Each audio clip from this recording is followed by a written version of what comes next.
नल जल बनाने का काम किया। कोई ऐसा गरीब का घर नहीं छूट गया कि उनके घर तक पानी नहीं पहुंचा। जी जी। इस वक्त हम पहुंच चुके हैं बांकेजार प्रखंड अंतर्गत सैफगंज पंचायत में और हमारे साथ हैं जो वर्तमान मुखिया हैं और इस बार मध्यवर्ती जो चुनाव हो रहा है इन्हीं की पत्नी का देहांत होने के कारण ये उपचुनाव को जारी किया गया है। इनसे राय लेंगे और इनके पर कई गंभीर आरोप हैं और ये चर्चा में हमेशा रहते हैं। इनका नाम है डॉक्टर जितेंद्र जी और इनका एक क्लिनिक भी है। जनता की सेवा में हमेशा से प्रयासरत रहे हैं। एक बार समिति रहे, एक बार मुखिया रहे और दूसरी बार जब मुखिया जीते तो उसी समय इनकी पत्नी का बीच में देहांत हो जाता है, जिनके कारण कई विकास कार्य रुक जाते हैं।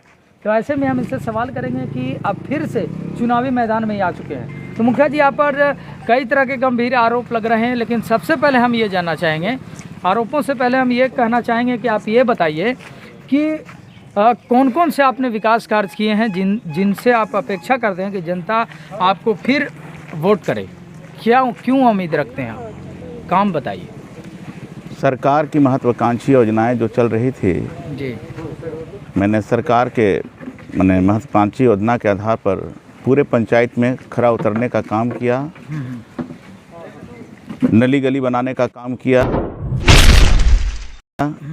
नल जल बनाने का काम किया। कोई ऐसा गरीब का घर नहीं छूट गया कि उनके घर तक पानी नहीं पहुंचा। जी जी। कॉलोनी को लेकर कुछ मामला सामने आ रहा है कि कॉलोनी किसी भी लोगों को नहीं मिला है। दलित समाज की बस्ती में भी गए, वहाँ भी कॉलोनी नहीं, और भी कई लोगों से पूछा कॉलोनी का क्या मामला हुआ। कॉलोनी जिस समय लोड हो रहा था जी, तो हमने कॉलोनी का जुड़वाने का काम किया जी, लेकिन ऐप बंद हो जाने के कारण डाटा अप टू लोड नहीं हो सका। इसके चलते नहीं हो पाया। हाँ, इसी का कारण नहीं हो पाया। ये समस्या जो है कि बांकेबाजार प्रखंड के 4 पंचायत में है। केवल आपका ही नहीं? हाँ, सिर्फ मेरा ही पंचायत नहीं बल्कि 4 पंचायत है जी। सैफगंज, तिलैया, बिहरगांव और कुछ जो है पननिया। लेकिन सर, आपको 5 साल का वक्त था, उस समय लोड क्यों नहीं करा पाए आप? अंतिम समय तक ही इसको चूक कैसे गए आप? एक्चुअली 2011 के तहत जो है कॉलोनी जो है चल रहा था, 2019 में समाप्त हो गया। जी 19 में जब कॉलोनी का सूची बन रहा था जी। तो हमारा देश में कोरोना काल तबाही मचाए हुए था। अच्छा अच्छा। पूरे हिंदुस्तान में लॉकडाउन हो जाने के कारण जो है 4 पंचायत जो है वंचित रह गया। ये सिर्फ आप ही के पंचायत में कोरोना आया था या और भी पंचायत में? यह समस्या बांकेबाजार प्रखंड ही नहीं बल्कि यह समस्या पूरे बिहार का है ना जी। जो बहुत जो है कॉलोनी डाटा अपलोड नहीं हो पाया। जो आप 5 साल जीते थे तो उस समय कॉलोनी आपने कराया था? एकदम हुआ है ना? कॉलोनी मिला है, उसमें मिला था? मिला है 2011 के जो सूची के तहत जो है कॉलोनी मिला है जी। लेकिन 2019 के जो बाद जो है डाटा अप टू लोड न होने के कारण वो कॉलोनी नहीं आ सका। जी। देखिए, कुछ व्यक्तियों ने गंभीर आरोप ये लगाया कि जाति सूचक शब्द का आपने प्रयोग किया है। जैसे आप भी एक दलित समाज से बिलोंग कर रहे हैं, आपने कहा है कि अगर भुइयां जाति को सुबह में या कभी वो लोग सलाम कर देता है तो यात्रा बिगड़ जाता है। ऐसा व्यक्ति ने आरोप लगाया, आपने वीडियो में देखा होगा। इसको आप कैसे खंडन करेंगे? देखिए, विपक्ष जो है जी अपने हरास को देख के अनर्गल बयानबाजी कर रहे हैं और जनता को दिग्भ्रमित करते चल रहे हैं। जी। ये सरासरी जो है ये गलत है। ये तो जनता से पूछ सकते हैं आप, है ना? जनता से पूछने के बाद उन्होंने इसका खंडन किया। जनता भी इसको कबूल नहीं कर पा रही और इसका कोई प्रमाण भी नहीं। एकदम गलत है, इसको एकदम घोर अन्याय वाली बात बोला है। ऐसा मेरे संस्कार में नहीं है कि कोई गरीब को हम इस तरह से हम जाति सूचक शब्द से हम बोले। जी जी। अच्छा, विधवा पेंशन या वृद्धा पेंशन या तमाम जो पेंशन होते हैं उनमें से कितने लोगों को आपने करवाया? बहुत के लोग करवाया है जिसका गिनते नहीं होगा। जी। जो 60 साल का हैं अधिकतर को मैंने करवाने का काम किया है। जी जी। अब 55 वाला कहेंगे कि हमर क्यों नहीं हुआ, उनका से हमका बूढ़ नहीं। तो आप जानते हैं कि डिजिटल इंडिया है। जी जी। पहले ऑफलाइन होता था, अब ऑनलाइन होता है। अगर 60 भी करके देंगे तो अपना डालेंगे तो 55 आएगा, तो उस स्थिति में कैसे हम करवा सकते हैं? तो वैसे ऐसे आदमी अगर आरोप लगाते हैं तो आप समझ लीजिए जी कि अपना स्वार्थ की राजनीति कर रहे हैं। जी। वैसे डॉक्टर साहब, आप डॉक्टर का पेशा भी करते हैं, तो पंचायत वासी को सुनने में आता है कि आप मुफ्त में इलाज उनका करते हैं मैक्सिमम, तो क्या ऐसा कोई प्रामाणिकता है कि आप मुफ्त में उनको इलाज करते हैं या सेवा देते हैं? अब तो जनता ही बताएंगे कि हम क्या करते हैं, है ना जी लेकिन मेरा संस्कार में है, मेरा रगों में है कि गरीब को हम ज़्यादा से ज़्यादा हम सेवा दें, जी है ना। इसी के लिए हमने भगवान ने भेजा है। जी। लेकिन सवाल ये भी है कि एक आम जनता से भी हम लोग पूछ रहे थे सवाल, तो लोगों ने डायरेक्ट ये कहा अपने से कि सर ये कहते हैं मुखिया जी कि मतलब पैसा हम दिए हैं और पैसा दे करके वोट जब लिए हैं तो फिर विकास की अपेक्षा हमसे क्यों करते हो, ऐसा भी बात सामने आया। कुछ ग्रामीणों ने कहा है, दलित समाज की, जिसका वीडियो है मेरे पास। ये देखिए, कुछ लोग जो हैं दिग्भ्रमित करके जी हमारे दलित लोगों को आकर्षित करके बुलवाया जा रहा है। ऐसी कोई बात नहीं है, जी है ना। मेरी बात से भी पता चलता होगा कि क्या इस तरह से बोलने वाले हैं जो खुद जो है, जी हम तो ये नहीं कह सकते हैं कि गरीबों की मसीहा हैं, जी। लेकिन जनता से आप पूछिएगा, उससे बात से प्रतीत होगा। लेकिन कुछ लोग जो हैं मौका भी दिया। माने विपक्षी जो है, जी जो इस तरह विपक्षी का आवाज़ विपक्ष की तरह बुलवाने का उन्होंने काम कर रहे हैं, ये हरास का कारण इस तरह से बयानबाजी करवा रहे हैं। जी जी। अच्छा, अब आप जब चुनाव मैदान में आ चुके हैं फिर से, तो जनता को क्या क्या वादा करते हैं कि अगली बार आप क्या क्या जनता के लिए सुविधा लाएंगे, इस चीज़ को बताइए। देखिए, बचा हुआ काम को सबसे पहले हमने पूरा करने का काम करेंगे।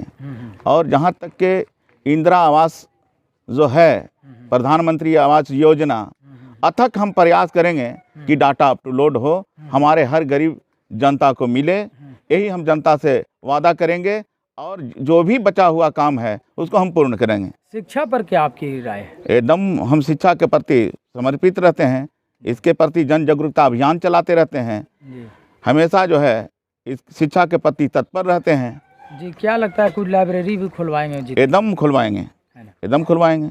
जी, अंतिम संदेश जनता को क्या देना चाहते हैं? हम जनता से ही अपील करना चाहेंगे। जी क्रमांक संख्या 4 पे जी टेम्पू छाप है, टेम्पू छाप पर बटन दबाकर भारी से भारी मतों से विजय बनावें, ताकि बचा हुआ काम को हम पूर्ण कर सकें। जी, चलिए बहुत बहुत धन्यवाद। तो क्या कुछ हम बात कर रहे थे मुखिया जी से, और यहाँ पर उनके तमाम समर्थक लोग, आपसे भी बात करने की कोशिश करेंगे।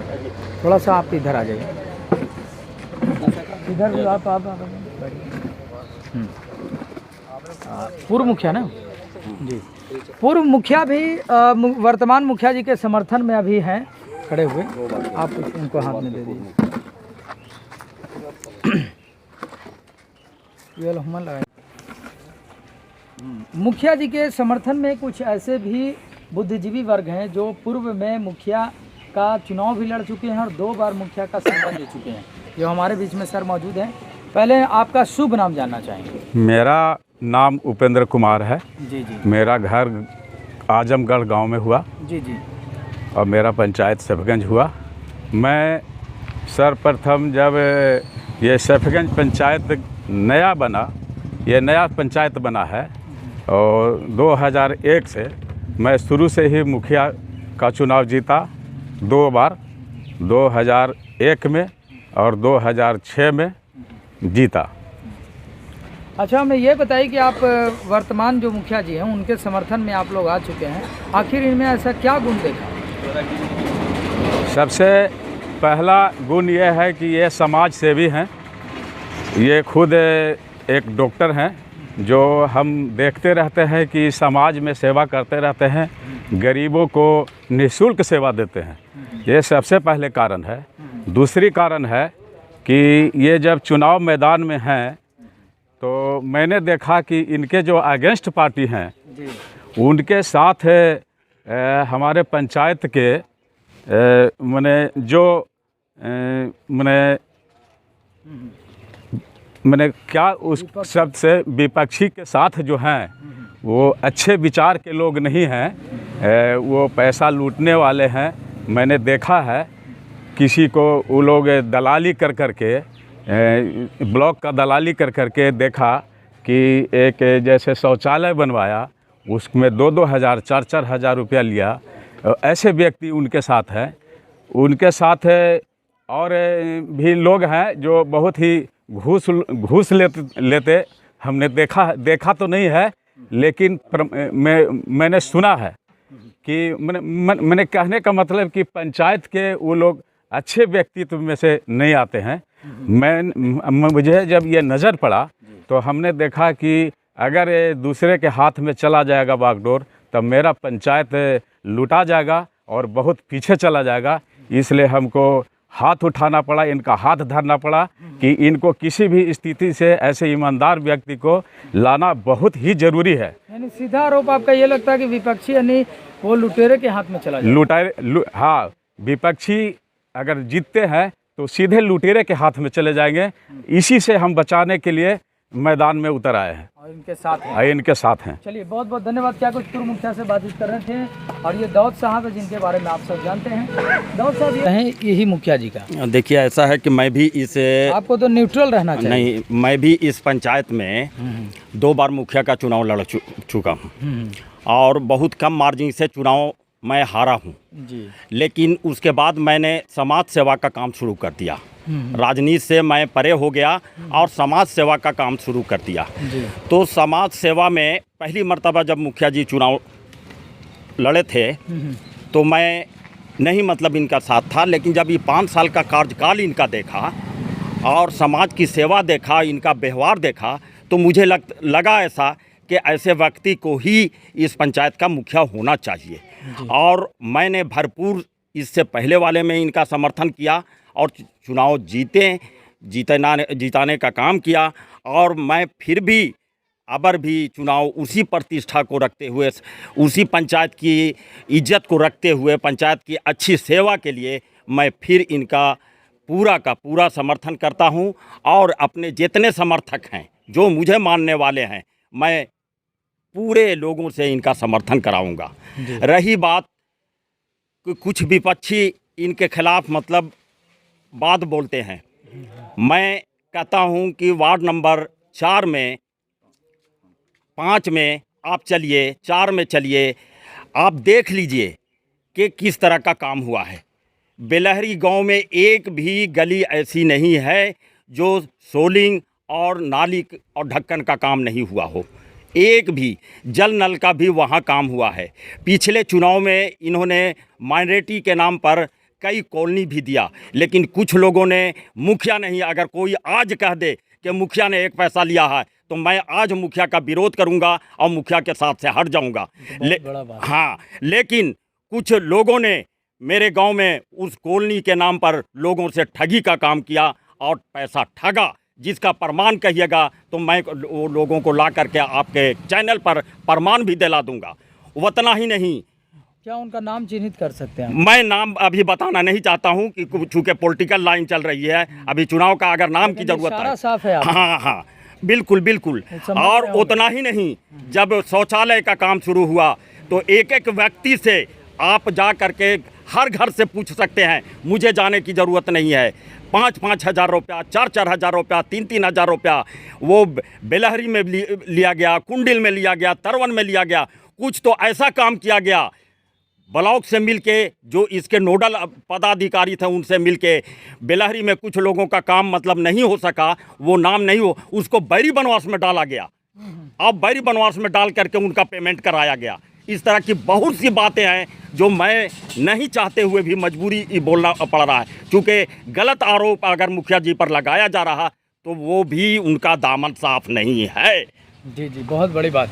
अच्छा, एक अंतिम सवाल मेरा ये रहेगा कि आखिर अगला विज़न आप लोग का क्या है? जीतने के बाद क्या क्या बदलाव लाना चाहेंगे? देखिए, मैं ये तो मुखिया जी का काम है, लेकिन मैं एक समाज सेवी के रूप में मैं कोशिश करूंगा कि सबसे पहले मेरी इच्छा रहती है कि शिक्षा का सुधार होना चाहिए। और एक मेरा भाई टीचर है कुंडिल स्कूल में, आप उसके बारे में, हारून रशीद खां, उसके बारे में आप पता लगा सकते हैं। वो गाँव घूमता है और बच्चों को कलेक्ट करता है। कोई बच्चे खेलते हैं तो उसको पकड़ के ले जाता है। अदर घर में किताब पहुंचाने का काम करता है। उसके बारे में आप, वो हेड मास्टर है कुंडिल स्कूल का, आप पता लगा सकते हैं कि जब से उसने चार्ज लिया किस तरह से, और खुद शिक्षा में हमारा घर बहुत आगे है। मैं तारीफ़ करना नहीं चाहता हूं, इसलिए मुझे शिक्षा से प्रेम है। मैं मुखिया जी से ये कहूँगा कि पहली प्राथमिकता शिक्षा को इनको देनी होगी। बाकी ये चीज़ तो सरकारी योजना है, आएगी तो इनको काम करना ही करना है। जहाँ तक कॉलोनी का लोग आरोप लगाते हैं, तो इसके पहले टर्म में इन्होंने 400 कॉलोनी देने का काम किया। इसमें कुछ सरकारी वजहों की वजह से 4 पंचायत में कॉलोनी नहीं आई, जो यहाँ भी नहीं हो सका। लेकिन वो कॉलोनी एक्स्ट्रा आएगी, वो कॉलोनी रखी हुई है। वो एक्स्ट्रा जब मतलब डोंगल चालू होगा तो वो कॉलोनी एक्स्ट्रा आएगी। 400 की जगह पर 800 कॉलोनी आएगी और मुखिया जी देने का काम करेंगे। जी चलिए, बहुत बहुत धन्यवाद। क्या कुछ समर्थकों से बात कर रहे थे, मुखिया जी से बात कर रहे थे। साफ कहना है कि सर्वप्रथम शिक्षा पर ही कार्य शुरू किया जाएगा, उसके बाद कॉलोनी पर बातें होगी। क्या कुछ प्रतिक्रिया और राय देख रहे थे मुखिया जी के समर्थक, और मुखिया जी के साथ सैफगंज पंचायत में आगे भी आपको रिपोर्ट दिखाते रहेंगे और आप देखते रहिए।